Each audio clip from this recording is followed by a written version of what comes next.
Ya, kalau menurut saya yang penting adalah ketika menguasai digitalisasi tidak mengorbankan eh, persatuan dan kesatuan, tidak mengorbankan bahwa tindakannya itu akan membahayakan kelangsungan bernegara menurut saya. Contohnya tentunya pada generasi muda sedang meningkatnya mengakses media sosial, kemudian meningkatnya pemakaian internet, tentunya harus menyadari bahwa terbukanya data-data pribadi, terbukanya peluang di mana ancaman gangguan terhadap bangsa dan negara, yaitu salah satunya adalah dengan merusak generasi muda, baik dari sisi pengetahuan, pengaruh buruk, mungkin termasuk ideologi juga bisa masuk secara perlahan dan tidak disadari, sedikit demi sedikit, sehingga nilai-nilai kebangsaan, nilai-nilai luntur dengan masuknya budaya, mungkin kita namakan budaya yang liberal, budaya dari barat, itu sudah tidak ada lagi batas negara gitu. Mungkin yang anak muda harus menyadari bahwa kebangsaan atau rasa cinta terhadap tanah air mungkin sedikit demi sedikit akan luntur dengan sendirinya ketika dia tidak menyadari ancaman itu datang setiap saat, bahkan 24 jam tanpa harus beranjak dari tempat dia berada gitu. Jadi tidak perlu keluar negeri dan tidak perlu berangkat kemanapun, pengaruh itu bisa masuk. Terkait dengan pemaknaan wawasan kebangsaan dapat dibagi menjadi 3 indikator utama.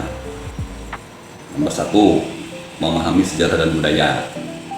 Itu adalah untuk mengetahui detail sejarah dan budaya bangsa, untuk meneladani semangat perjuang dan menghargai perbedaan.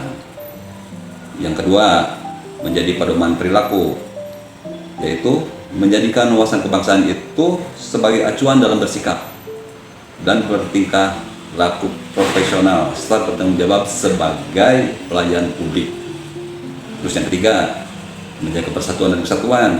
Maksudnya adalah untuk menjunjung tinggi persatuan dan kesatuan bangsa dalam memberikan pelayanan, bebas dari diskriminasi, suku, agama, maupun golongan. Itu adalah inti dari pemaknaan wawasan kebangsaan.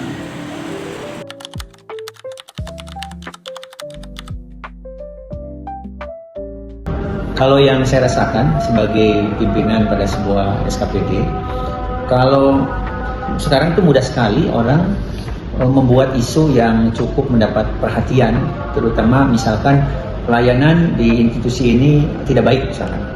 Terus tidak perlu melakukan konfirmasi, tidak perlu melakukan verifikasi, dia langsung mengadakan pemberitaan.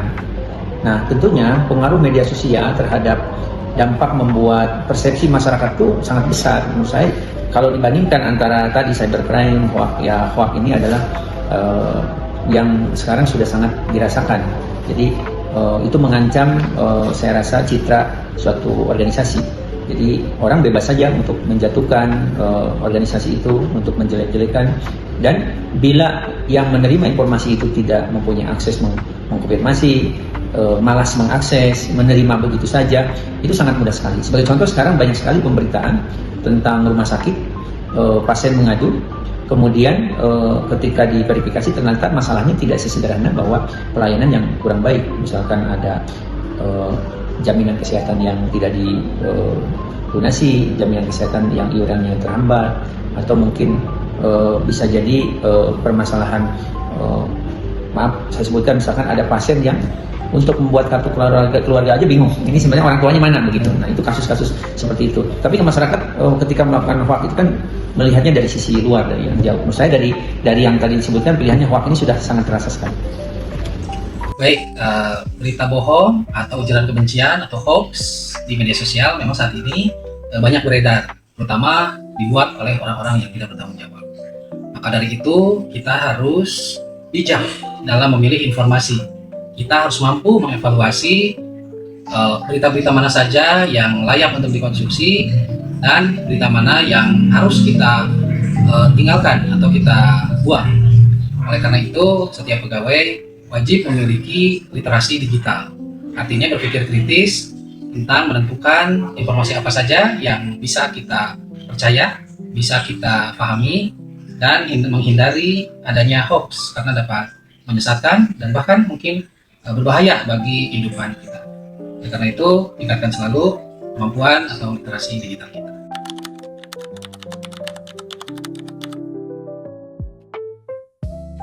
Ya, kalau menurut saya sekarang yang harus dikuatkan adalah bagaimana rasa nasionalisme ini tetap timbul, terjaga. Contoh saja, misalkan datang sekolah tepat waktu, disiplin. Kemudian saya kira pendidikan yang pernah dahulu mungkin kita rasakan, pendidikan baris berbaris, upacara bendera, disiplin ketika bendera merah putih naik itu menghormat, memberikan hormat. Kemudian mungkin yang namanya bimbingan dari guru, kalau dulu mah guru BK gitu ya, guru BP begitu, itu juga saya rasa sesuatu yang bisa dilakukan. Kalau misalkan dia di rumah juga saya rasa sama lah, kedisiplinan terhadap orang tua, kedisiplinan terhadap jam belajar, kedisiplinan terhadap misalkan aktivitas ekstrakurikuler dan lainnya. Saya rasa itu salah satu ya yang memperkuat sebenarnya bela negara secara konteks skala kecil. Kita bayangkan andai semua bersikap seperti itu, maka akan terbentuk suatu kultur di mana ada punya kedisiplinan, menghormati institusi, bangga terhadap institusi, ya secara tidak langsung berarti kan bangga terhadap warga negara sebagai warga negara Indonesia, menghormati lambang negara Indonesia. Saya rasa bila ada nanti ancaman berupa menjatuhkan kredibilitas dalam hal ini negara atau kredibilitas suatu institusi, dia akan dengan sendirinya muncul rasa bela negara ini. Mungkin itu hal yang sederhana yang bisa dilakukan tanpa harus melibatkan atau memakan dana yang besar. Jadi bisa langsung dilakukan oleh para siswa berkoordinasi dengan guru dan orang tua. Baik.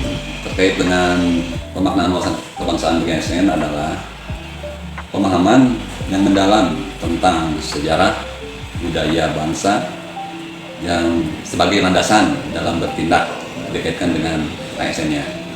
Sedangkan upaya bela negara adalah penerapan nilai luhur tugas sebagai ASN.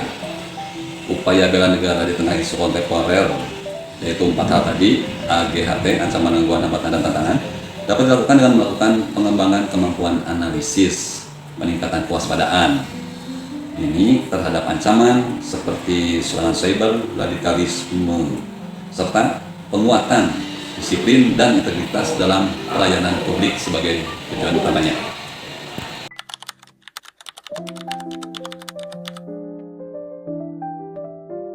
Ya, kalau menurut saya CPNS atau pelatihan kepemimpinan apapun itu bentuknya, itu selalu melahirkan semangat baru, kemudian kecintaan terhadap daerahnya, kecintaan terhadap institusinya, lebih jauhnya kecintaan terhadap negara. Tetapi ketika selesai di pelatihan itu, seringkali akan kembali ke institusinya, kembali berbaur dengan kebiasaan atau budaya-budaya yang tentunya tidak semua lingkungan itu mendukung atau kondusif dengan apa yang sudah diajarkan ketika pelatihan atau pembekalan atau lasar dan sebagai apa bentuknya. Nah, oleh karena itu saya rasa yang paling baik selain mengikuti dengan baik juga memahami makna yang paling penting dari pelatihan di Lansar ini. Jadi istilahnya ketemu apa manfaatnya, terutama untuk diri sendiri. Kalau hanya manfaat untuk organisasi, begitu kembali ke organisasi mayoritasnya tidak baik ya berubah juga. Dikaitkan dengan tugas kita sebagai ASN, kita itu harus menerapkan prinsip-prinsip wawasan kebangsaan dan bela negara dalam kegiatan sehari-hari, yaitu dengan tujuan utamanya adalah untuk menciptakan masyarakat yang sejahtera, adil, dan makmur. Dari wawancara yang telah dilakukan dengan 3 orang narasumber yang berbeda, dapat menggambarkan pemahaman mendalam tentang wawasan kebangsaan dan bela negara. Wawasan kebangsaan dimaknai sebagai cara pandang yang menempatkan persatuan dan kesatuan di atas kepentingan pribadi atau golongan.